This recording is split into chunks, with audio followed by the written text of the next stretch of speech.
แล้วสวัสดีบ่แก้วโดยฮ้อนฮ้อนบ่ตัวเดี๋ยวบ่มาก่อนตัวนึงเดี๋ยวมา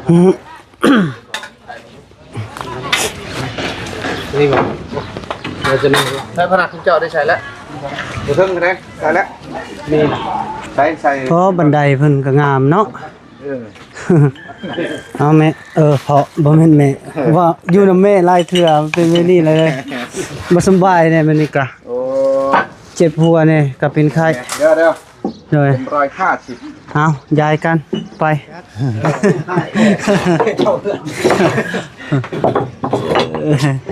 หัวบ่ม่วนพี่น้องเนาะเดี๋ยวในห้องนอนจะหน้า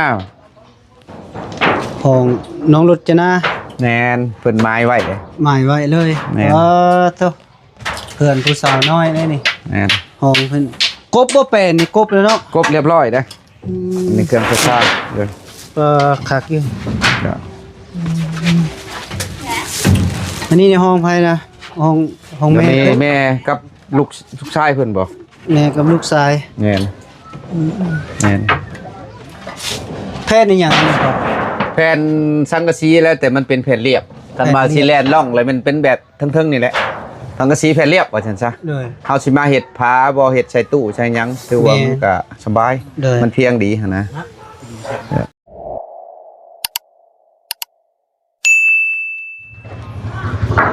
ถึงแอมถึงใส่บานประตูเรียบร้อยแล้วพี่น้องมีแต่เฮ็ดใส่ลูกติ้งกันนี่พี่น้องเนาะ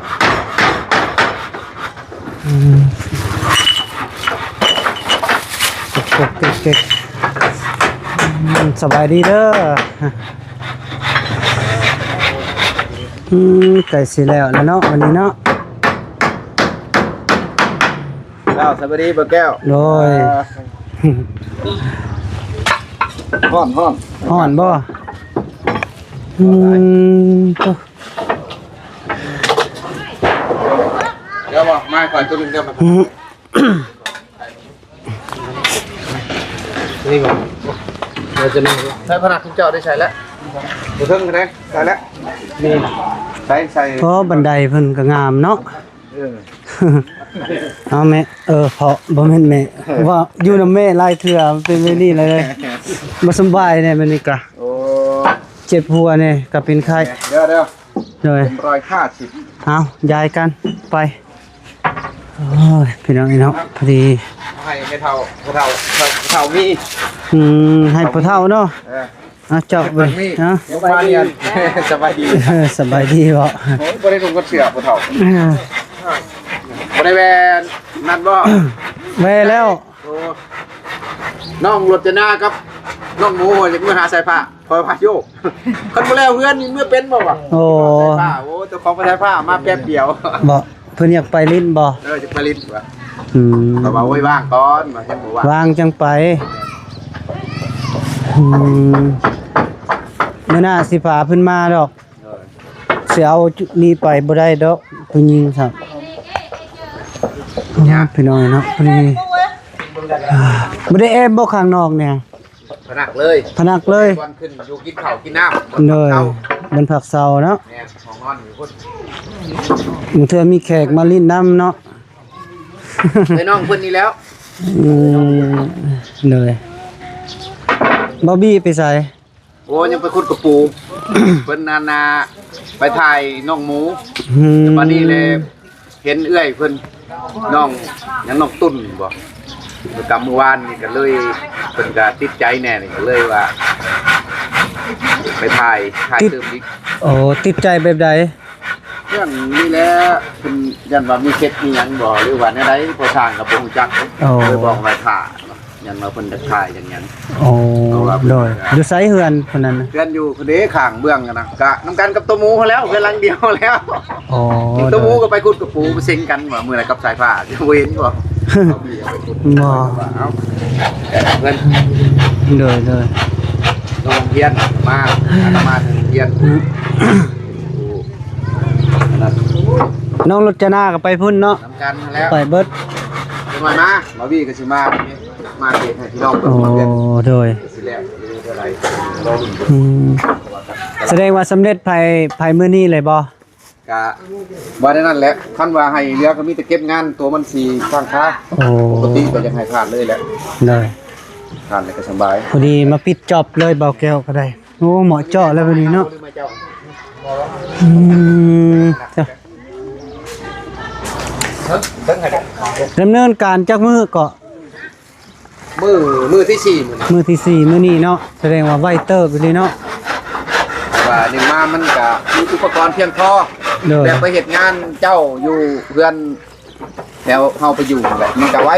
โดย เรื่องเฮาบ่ได้ท้าแต่นี่ก็ยังพอสร้างไปแบกเองช่างกะสีค่ะ ไปแบกเองไปแบกอยู่ไส พูดแล้วโอ้ไกลแล้วทางลงไปบ้านภาคบ้านนกอยบ้านนาพูดแล้ว บ้านนา แม่น ย่างบ่ โอ้รถจักรและซ่อนกันบ่พี่ จากแผนรวมทั้งหมดนี่ ฮะ สังกะสีรวมทั้งหมดจากแผน หลายถูกได้ หลาย เตีย เนาะ งก็ตะไดก็11บ่เตียงซื้อ11แผ่นบัดพอสร้างไปซื้อก็บ่พี่ก็10แล้วก็บ่พอเอาตัวเก่าใส่ทางบนมุ้งกระไดที่ทางนี้แน่นะ นี่นี่ มาอยู่ปะ ถ่ายอยู่ และทางในคักอยู่บ่ เจอก็ว่าโอเคอยู่เดี๋ยว ไป เดี๋ยวละขึ้นทางกระไดก็ได้ กินละบ่อนเอ็มร้อยนะบำรุงเด้อบ ำรุงดู เอาอีพ่อคือว่ายางคือเหย็กเป็นหยัง เจ็บขาเลย เจ็บขา เข่าเข่าก็ลุย โอ้ยงานน้อยๆเจ็บขาเลยได้เนาะเออเมียหายบ่จัก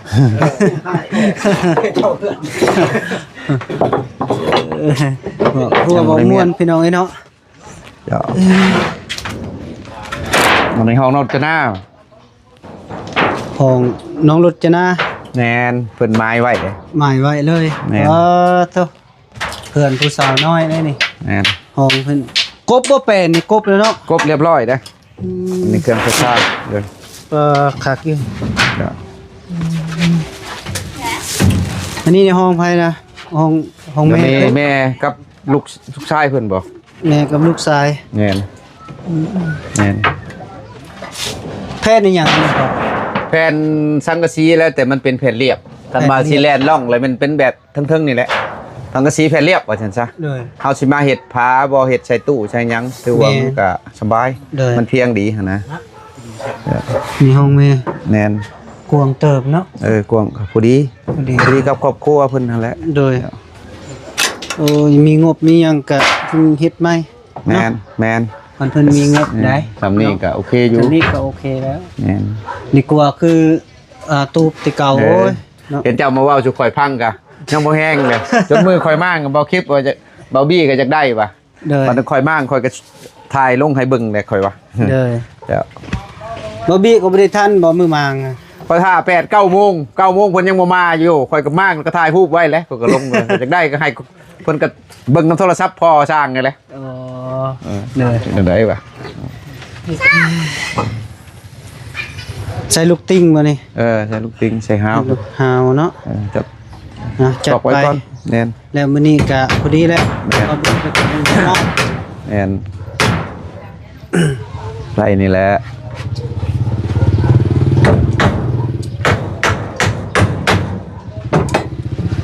เฉพาะไปซุกน้ำซอยไม่ซุกกินนี่นะ โอ้ อยู่น้ำนะพุ่น จมอยู่จะได้ใดป่ะ โอ้จะได้อีกจะได้ ก่ สิ อนนะ ได้ ว่าได้ปูนเทเทือนจัก2 3 2แค่นี้ เลย เทือนครับ เฮ้ยนะ งานกับบ่แล้วแห่งตายใส่ คือบ่พากันกินน้ำนะกินแล้วแหละนี่ได้ปะเลยมันก็ได้โอ้ย ใช่น่ะจนใช่คือมากันเนี่ยมันบ่ สเตลบ่ได้มาเนาะมื้อนี้เนาะ บ่ได้มา เพิ่ มื้อน บ่ นี้ ได้ไปทางใดเด้ โอ้จำสิ้นบ่น่ะ จำชิ้นได้ โปวดโพแท้จำสิ้นอีก ลงบาดหยาดน้ำแล้ว นั่งลงลูก นั่งลงดูตะกู นั่งลง บอลีว่าสั่งตะกู นั่งลงล่ะ โอ้นั่งเด้เขากูจักได้ภาษาเลยก้อยหัว นี่บ่นั่งนั่งลง ไปว่า ไว้ใจ เด้อ นั่งลง เอ ไป อ พากันกินน้ำในก็ได้พ่อขันอยากก็กินอยู่แล้วเป๊ปซี่เนี่ย คิดเลย เลยโอ้ยเนาะเป็นจังไดมื้อนี้ได้ปิดจอบแล้วเนาะ เพิ่นว่าจะขึ้นมื้อนี้ว่ะ สิขึ้นมื้อนี้เลยบ่ พี่น้องเพิ่นว่าขึ้นบ่ได้ว่ะบ่ได้ก็มื้ออื่นเช้าพุ่นแหล้ว แต่ละมื้อนอนอยู่ไสซะ นอนยืนเท่านี่ดี เพื่อนในเท่านี้ เลย เออน อนเตียง เป็นยังไง แหละ ดีใจอยู่ที่บัดนี้ ดีใจ ดีใจเนาะ โดย เพื่อนซานก็สำเร็จแล้วบัดนี้โอ้ก็สิได้ฮ้อนเติบเนาะซำนี้น่ะมันต่ำแน่ เพราะกับไข่ลงมาก็เย็นอยู่ได้บ่แก้วเว้ย เย็นอยู่บ่ เย็นอยู่ได้ โดย เย็น ไข่ อืมเฮ็ด2ห้องเนาะพอดีแหละซำนี้พอดีงามพอดี2เบิ่งพุ่นปึ๊บเนาะนี่คือหน้าอิหยังก็พอจะคือห่าน มันชวนน้ำบ่ เมนส่วนน้ำอีกอย่างนี่นะเพิ่นขายเบียร์ขายเหล้าอันนั้นพอดีเลยเนี่ย ว่าเพิ่นว่าสิน้ำปั่นบ่ น้ำปั่น ขายน้ำปั่นบ่ได้บ่ขาย ขายบ่ขายน้ำปั่นนี่ยังก็ได้ ความ ขาย คิด ขนม ความ ขนม คิด เนาะ ความคิด คิด ความ เอาไว้ คิด โอ้ยมันต่ำเป็นขายขนมนี่บ่ได้ดอกประชางสูงนี่กลายมาจะ คิดเอาไว้ เด้อ แต่เป็นจริงนะ ความเป็นจริงเนาะ เศร้าโอเคแล้ว ได้อยู่ได้เซาก็โอเคก็มีงบมีหยังก็อยากขายก็ขายอืม เพราะว่าส่งเพื่อนมันก็เหมาะขาย โดยส่งเฮือนเหมาะขายเนาะ เลย ก็คักอยู่อันนี้นะมันเป็นทรงอยากทรงโมเดิร์นอหย่างนี้นะ เลย บ่พอเฮือนแบบนี้น่ะทรงแบบใดครับเขาห้องทรงหยัง แต่แบบบุหาน บูฮานเนาะ แบบบุหานแบบมุงเป็ด แบบมึงเป็นบ่แม่นบ่โมเดิร์นอีหยังบ่แม่นเนาะ บ่โมเดิร์นบ่แม่น มาเฮาดิซะ กันโมเดิร์นโอ้ยมันแล้วแต่ว่านี่คุณนี่ชงยากก็จอกกระแจกอันนี้น่ะ ส่งต่างหากเนาะส่งต่างประเทศบ่ แบบคือจะบอกงี้บอกมันจะคือแบบอยู่หนามอยู่อย่าง แม่น แบบนั่นนะเนาะแบบต่าง แม่นแหละ ๆก็คือไปนึงเนาะ โดยพอดีแหละเดี๋ยวนี้ก็โดย กับแบบว่าขายเครื่องขายยังเนาะ โดย ไปอีก อยู่สวนน้ำเนาะพอดีแหละนั่งลิ้นแบบซิวๆ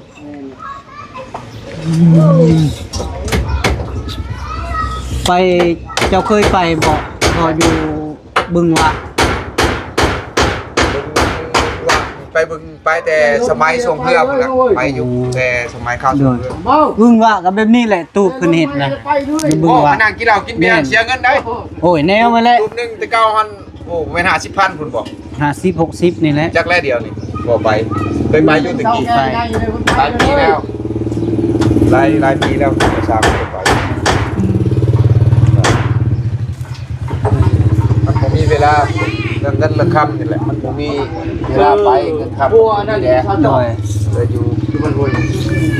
ในของอยู่ของกินยังอยู่ติ ตอนแรกนี่ยังบ่ทันมี ฮะ บ่มีตอนแรก บ่มีเบิดแล้ว สาวอยู่กรุงเทพ ของกินเบิดเนาะสำหรับน้ำนี่บ่มีข่าวดีบ่ทางบ่บี้อิหยังบ่ เขาผ่า น้ำสาด แจ้งบ่เดี๋ยวเรามีน้ำฉางคือมันบ่ได้แจ้ง บ่ได้แจ้งก็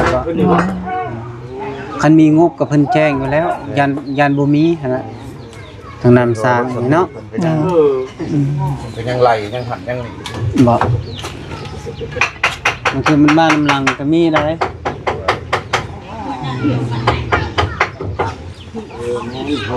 ไอ้ก็เป็นเนาะ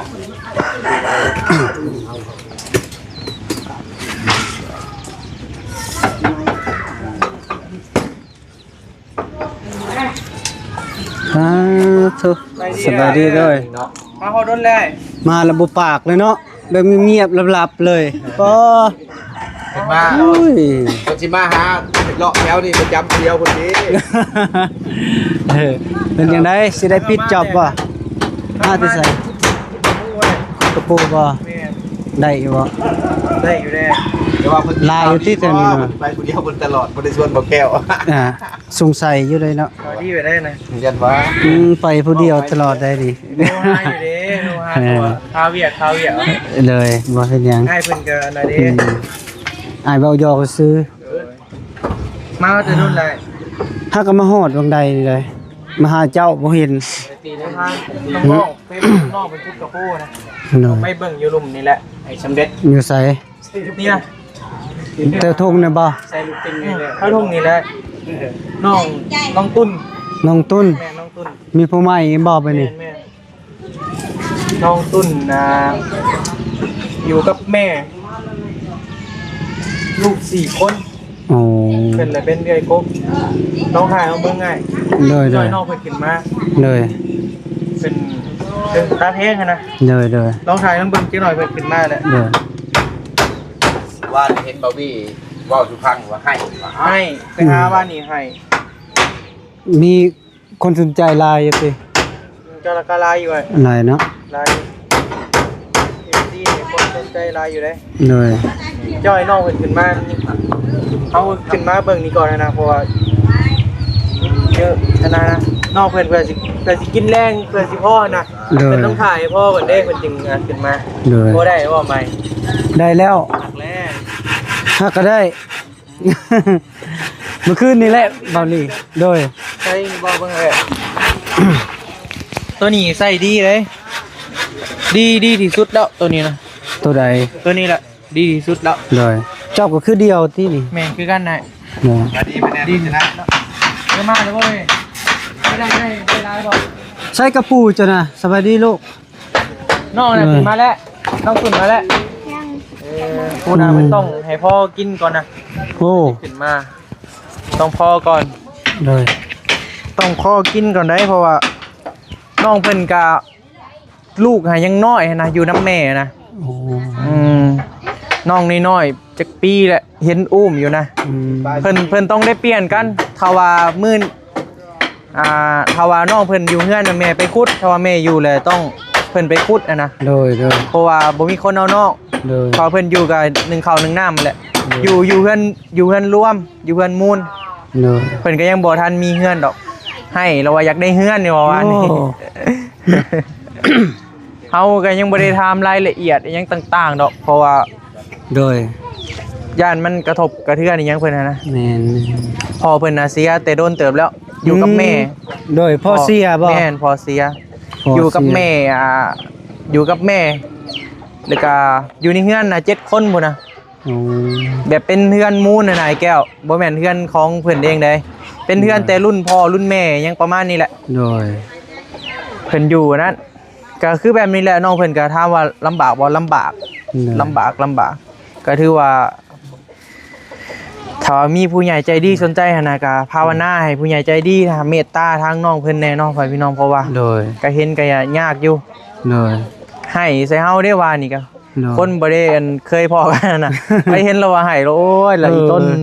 อ้ายก็บ่ได้สู้เบิ่งนะมึงว่านี่ก็คาเวียกแน่ ไม่ทางใดอ้าย มาแต่พุ่นแหละ โดย ที่ค่ายพุ่นแหละ มาแต่ค่ายติ โดย และมื้อนี้ปิดจอบแล้วมื้อนี้นะ พี่จอบเลยบ่มื้อนี้นะ จอบแล้ว สำเร็จติเนาะ บ่แล้วบ่เมื่อเพิ่นว่า บ่แล้วบ่เมื่อ บ่แล้วบ่เมื่อ อ๋อบุกเป็นบุกเนาะ เสื้ออยู่สั่ง เสื้อเนาะ เขาสั่งร้อย เสื้อลาวอยู่บ่ได้เสื้อเวียดได้เสื้อลาว เสื้อลาวโอ้เพิ่นบ่แล้วบ่ได้เด้ โดย มีนัดว่ามื้ออื่นไปบุญว่าซั่น โอ้บุญอยู่ไสนะ จำเป็นซื่อๆได้ว่าต้องเล่งกันแล้วไอ้ บุญอยู่ไส ฮะ นั่นเด้บัดหน้า บุญ วันห แล้ น้า วก็สร้าง บัดหน้า โดย โอเคหน่อยแก้วเนาะ โดยโอเคแล้ว น้ำแล้ว นี่ก็ เข้ากับแบบเฮือนเลย โต บ่ไปก็บ่ได้ในบ้านในเมืองพอปตีกองแห่ของตุ้มกองหางของเขาอ่ะ โดย เขาหาดิเขาแพ้จักเสียได้แล้ว เอ้ย แม่นบ่ไปเฮกเอาตัว บึ้งติงเปิดติงบึ้ง ตึงบ่ เปิดบึ้งนั่นเลย เป็นอยู่บ่ โอ้ลองมึง แต่ลองดู ลองบ่ ตึงตึง ไปบ่มื้ออื่นบ่พี่ไปเบิ่งให้เรา โอ้ ตี ม่วนเด้ บ่เราตีม่วนบ่เจ้า อ เฮ็ด ยู่ไสแหละ เออ บ่พอสร้างอยู่ไส นี่ทางเจ้ามานอยู่บ้านนา ไว้โทรหาให้เด้อ ตีกองตุ้มแล้ว ตีกอง โทร ตุ้ม หาได้ไหน เก่งนะ โอ้ อันนั้น กองตุ้มยาวๆน่ะบ่ กองหางตัวยาวๆกองตุ้ม กองต้มมาประมาณนี้ที่กองต้มเป็นบ่ ตุยบังฉันไอ้แก่ลุยแก่ ผู้ แก่ลุยแหละ ผู้เป้านั่นแหละบ่เมื่อยบ่ว่า โอ้เมื่อยกับ อดเอาเลย ม่วนบ่ โอ้ย บอย ตากแดด มันได้ใส่ลมตลอดได้แบบ โอ้ว่ะ ขนาดมีได้สนัยนะใดมีอยู่ใด เจ้ามีบ่ มีอยู่ใด หอยเอามาแจมที่ทำมื่น มาลองนี่เด้อขอสิเป่าให้เบิ่ง มาแจมที่บ่ขนาดเฮาแบบลำพังแต่เฮาเว้ากันนี่นะก็ยังบ่เฮงแล้วเฮาไปเป่าลมหมอ ลีน บ่ มัน ได้ยุด บ่อยาก เลย อั นะ นนั้นใดมันอยาก มันสิแบบบ่เมื่อยบ่ได้เว้าเลยบ่ แพงเอา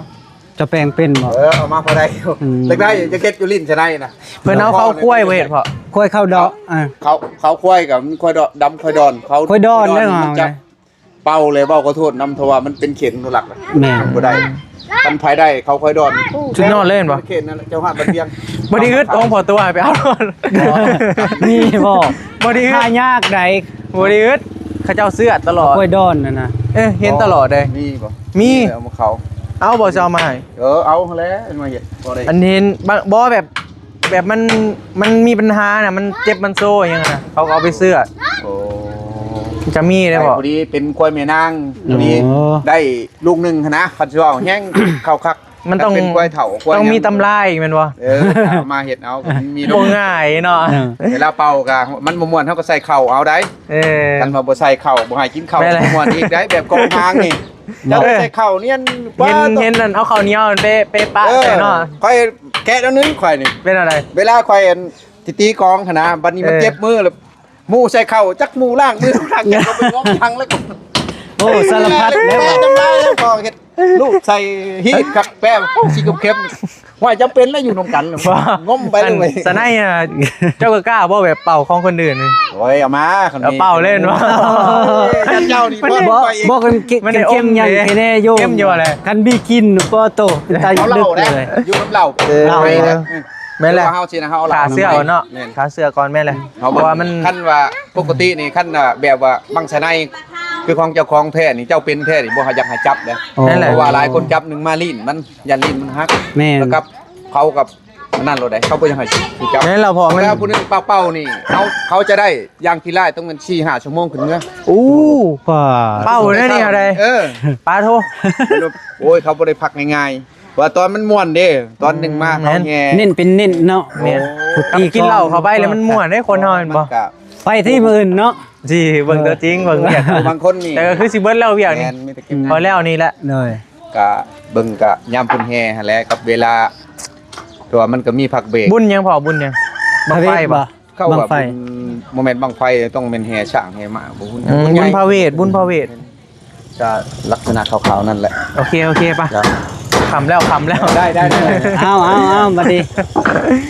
ส่วนเราว่าอะไรยังไงเรียกเราบ่แล้วเราสิมาให้อีกนะ หาย บ่ได้ได้ เลย เราบ่ให้ดอกเราใจดี ใจดีได้นี่นะ ใจดี โอ้ จักแล้วจักว่าบ่อยากให้แล้วบ่จักว่าอยากยังอยากมาแถวนี้อยู่บ่จัก ไวๆแล้วข่อยแห้งไทยแล้วไวๆแล้ว ย่านว่า ไวๆแล้ว เลย เด้ป่ะขึ้นมาเบิ่งเดี๋ยวสิพาขึ้นมาเบิ่งทางเทิง เลยไป 2ห้องในแก้วพอดีอยู่แล้วคันใดก็ได้ขอไปแน่ขึ้นนั่นนี่เลยคักอยู่ไว้ ตัว พอดีอยู่แล้ว อยากซ้ำเหมือนเพื่อนน้องอึ่งน้องตั้นผู้ใดเขาว่ามันสูงขนาด แม่น แมนอยากซ้ำๆกันผู้ใด2ห้องนอน2ห้องนอน1ห้องน้ำวะนะ